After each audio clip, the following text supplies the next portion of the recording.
السلام علیکم، کیا حال ہے؟ کیسے ہیں آپ سب لوگ؟ ٹھیک ہیں؟ آج یہ اصلی گھی بنانے کی ویڈیو میں ڈال رہی ہوں۔ کل میں نے بتایا تھا نا، زردہ بنایا تھا کہ میں اصلی گھی گھر میں بناتی ہوں اور ناشتہ ہمارے یہاں اصلی گھی سے ہی ہوتا ہے۔ تو 5-6 ویڈیو ہماری پائپ لائن میں ہیں، ہم نے پہلے سے بنائی ہوئی تھیں کیونکہ 5 دن ہم نے ویڈیو کوئی اپلوڈ نہیں کی تھی، تو یہ ساری ہمارے پاس رکھی ہوئی ہیں ابھی، تو آہستہ آہستہ کر کے اس کو اپلوڈ کریں گے۔ تو یہ اصلی گھی ہے، تو ہمارے یہاں جو دودھ آتا ہے تو اس کے جو اوپر سے ساری بلائی جمتی ہے، ملائی جمتی ہے، تو جو اگر فریج میں رکھ دو تو پھر اس میں کافی موٹی ملائی کی طے ہوتی ہے، تو وہ پھر میں اس کو نکال کے جمع کرتی رہتی ہوں ایک اس میں باؤل میں جمع کرتی رہتی ہوں، تو اس طرح اصلی گھی بناتی ہوں۔ تو یہ سب میں میلٹ رات ہی کو فریج سے نکال لیا تھا، تو یہ میلٹ ہو گئی، تو اب میں اس کو پتیلے میں ڈال رہی ہوں۔ اور یہ اصلی گھی اس طرح بنے گا کہ یہ آہستہ آہستہ ہلکی آنچ پہ پکتا رہے گا اور پھر اس میں ڈالنا ہے دہی۔ سب سے زیادہ جو امپورٹنٹ چیز وہ یہ والی ہے اس میں کہ اس میں 2 ٹیبل اسپون دہی ڈال دیں گے نا اگر، اور ہلکی آنچ پہ اس کو پکائیں گے تو یہ کبھی بھی نیچے سے پتیلا جلے گا نہیں اور بہت ایزیلی یہ گھل جائے گا یہ پتیلا جو ہے۔ تو یہ اس طرح سے جب یہ اس میں دہی ڈالیں گے تو یہ پھٹ سا جائے گا اور یہ بنتا چلا جائے گا اصلی گھی۔ اور اس سے بناتے ہیں ہم لوگ ناشتہ، ہر صبح اسی سے ہی ہوتا ہے، عیسیٰ کا دلیا، عیسیٰ کی سوجی، ہم ناشتہ جو بناتے ہیں سب اسی اصلی گھی سے بناتے ہیں۔ تو یہ تقریباً 2 کلو تک مجھے لگ رہا ہے ہوگی ملائی، تو اس میں بن جائے گا 1.25 کلو 1.5 کلو تک کا دہی، سوری دہی اصلی گھی اس میں بن جائے گا۔ تو ویسے تو کیونکہ مہینے میں 3 کلو تک کا تو خرچہ ہوتا ہے، تو جیسے جیسے یہ ختم ہوتا ہے پھر دوبارہ سے ملائی ہو جاتی ہے، پھر دوبارہ سے، تو مہینے میں 2 دفعہ تو بنانا ہی پڑتا ہے اس کو۔ تو یہ دیکھیں اب اس کی پوزیشن یہ ہے۔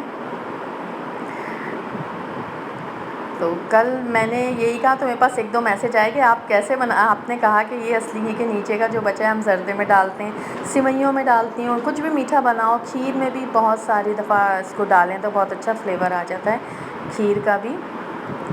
تو یہ دیکھیں بن گیا ہے، جلدی جلدی فاسٹ فارورڈ کر دیا تھا۔ تو یہ سب اس کو نیچے پریس کرتی ہوں تو اوپر یہ بچتا ہے پھر اصلی گھی تیار، کتنے جلدی اور آسانی سے۔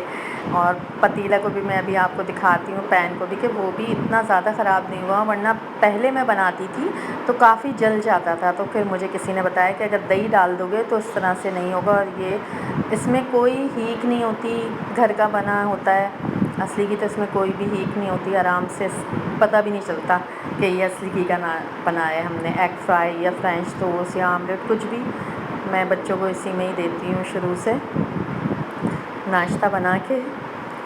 تو یہ سب جمع کر لیتی ہوں، تو یہ بھی نہیں پھینکتے، ویسے اسے دوبارہ سے اگر پکائیں اور پھر جمائیں دوبارہ سے تھوڑا بہت نکل ہی آتا ہے گھی۔ یہ دیکھیں بالکل بھی نہیں پتیلا خراب ہوا۔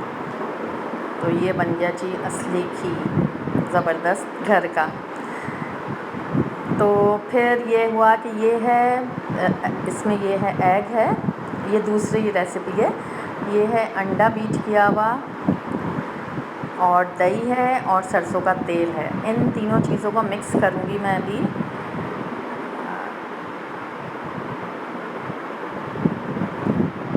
یہ کیونکہ ایک ہی کے لگانا ہے تو 1 پورا انڈا ہے اور 3 یہ ٹیبل اسپون دہی ہے اور 3 ٹیبل اسپون یہ سرسوں کا تیل ہے، ان سب کو مکس کروں گی۔ جبیرہ کے بال آج کل بہت زیادہ جھڑ رہے ہیں، اتنے اس کے بال اتر رہے ہیں ماشاءاللہ، اتنے اچھے اس کے بال تھے، اور ابھی جو ہے اس کو اتنے زیادہ بال جھڑ رہے ہیں کہ میں آپ لوگوں کو کیا بتاؤں۔ تو میں اکثر اپنے بچوں کے کافی سالوں سے یہ بھی میں کرتی ہوں، اپنے بچوں کے سر پہ لگاتی ہوں، ہفتے میں 1 دفعہ، کبھی 15 دن میں، تو ان لوگوں کے لگاتی ہوں۔ تو ابھی کافی ٹائم یہ ہو گیا کہ میں نے ان لوگوں کے آئلنگ ہی نہیں کی ہے سر پہ، تو اب میں نے کہا نہیں دوبارہ سے شروع کرتی ہوں، تو اس کو بیٹ کر کے یہ سب پتلا سا ایسا ہو جاتا ہے، ایک دم مکس ہو جاتی ہیں چیزیں، پھر اس کو سر پہ لگاؤ، آدھے گھنٹے کے لیے اس کو سر پہ رکھنا ہے اور پھر واش کر لینا ہے، اور اس سے اتنے اچھے ہو جاتے ہیں، کلر بھی اچھا ہو جاتا ہے بالوں کا، مطلب اگر گرے سے ہو رہے ہوتے ہیں تو بلیک کی طرف آ جاتے ہیں۔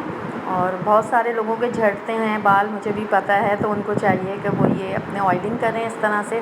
انڈے کی کوئی اسمیل نہیں آتی جب یہ دہی اور اس کے ساتھ بیٹ ہو جاتا ہے، تو انڈے کی اسمیل ختم ہو جاتی ہے، تو اس سے پھر یہ واش کر لیں آپ، تو یوں مضبوطی آتی ہے بالوں میں۔ اب میں جویریہ کے ہفتے میں ایک دفعہ تو یہ کر رہی ہوں تاکہ اس کے بال تو مضبوط ہوں۔ اتنے اچھے بال تھے، سارے بال اس کے خراب ہو گئے۔ تو آپ لوگ بھی گھر میں یہ ضرور کیجیے گا، جن جن کے بال زیادہ ہی کچھ اتر رہے ہوں۔ موسم سے بھی ہوتا ہے، پانی سے بھی ہوتا ہے، مگر اگر ہم یہ کریں گے اس کی مالش آدھے گھنٹے تک اس کو رکھ کے پھر واش کرنا ہے، تو اچھی طرح سے اس کی جڑوں میں مالش کریں۔ تو بس یہی ہمارے تو کچھ نہ کچھ ایسے ہی چلتا رہتا ہے۔ تو ہم لوگ پھر کچھ دن پہلے کی، کیونکہ یہ ویڈیو تو ہم لوگ گئے تھے چائے پینے کے لیے۔ چائے پینے کے لیے ہم لوگ کئی جگہ جاتے ہیں، تو ہم لوگ چھوٹو چائے والے کے پاس گئے تھے، تو وہ بند ہو گئے تھے۔ چار دیواری ہے ایک، کیونکہ لاک ڈاؤن کے بعد اب چیزیں آہستہ آہستہ کھلنی شروع ہو گئی ہیں، تو ہمیں جانا تو وہاں تھا چھوٹو چائے والے کے پاس، پر وہ بند تھے، تو ہم پھر جہانگیر جو ہے وہاں پر چلے گئے۔ تو ان کی بھی بہت ہی مزے کی چائے ہوتی ہے۔ پہلے ان کا یہ تھا کہ اوپر فلور بنا ہوا نہیں تھا، تو گاڑی میں ہی پینی پڑتی تھی، کیونکہ یہ دو چھوٹے بچے ہمارے ساتھ ہیں، تو گاڑی میں ہمیں پینا تھوڑی پرابلم تھی۔ تو انہوں نے کہا کہ نہیں نہیں، اوپر ہم نے پورا ایک انتظام کرا ہوا ہے لیڈیز کے لیے۔ تو یہ کوئٹہ جہانگیر ہیں، بہت ہی مزے کی چائے ہوتی ہے، اور ان کے پراٹھے تو بہت ہی اچھے ہوتے ہیں، لچھے دار پراٹھے ہوتے ہیں۔ تو ہم لوگ تو کھانا وانا کھا کے گئے تھے، پر پھر بھی ہم نے کہا چلو ایک دو منگائی لیتے ہیں، تو ملائی کے ساتھ بہت ہی مزے کے لگے، اور چائے تو زبردست تھی۔ تو آپ کو میری ویڈیو اچھی لگی ہو تو اس کو لائک کیجئے، شیئر کیجئے، اور انشاءاللہ پھر بات ہوگی۔ اللہ حافظ۔